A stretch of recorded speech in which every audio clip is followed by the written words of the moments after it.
अन्य नेताहरू लाखौं लाख चुनावमा खर्च गरे पनि जित बिहोर्न सकेका छैन र साथीहरू बालेन्द्र शाहले एकदम थोरै खर्च गरेर पनि जित निकाल्नु भएको छ। नमस्ते सम्पूर्ण साथीहरू यो न्युज हेर्नको लागि पहिला तपाईँ यो सानो भिडियो हेर्नुहोस्।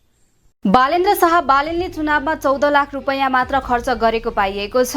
35 लाखसम्म खर्च गर्न पाउने सीमा तोकिए पनि उनले 14,17,289 रुपैयाँ खर्च गरेको पाइएको हो। शाहले सबैभन्दा बढी चुनावी घर दैलोका क्रममा 5,80,000 खर्च गरेको उल्लेख गरेका छन्।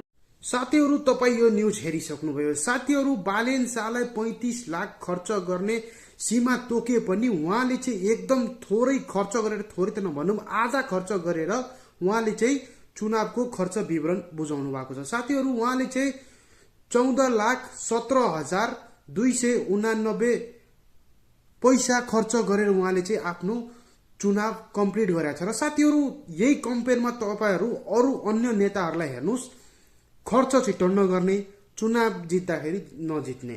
साथीहरू यसले पनि एउटा व्यक्तिको नेचरलाई सो अफ गर्छ कि उहाँ व्यक्ति कस्तो हुनुहुन्छ।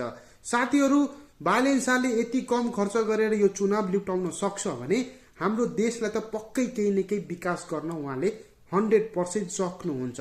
साथीहरू कस्तो लाग्यो यो न्युज? यस्तै न्युज अपडेटको लागि मलाई सब्स्क्राइब गर्नु होला र भिडियोलाई लाइक, शेयर, कमेन्ट गर्नु होला। हस्त धन्यवाद।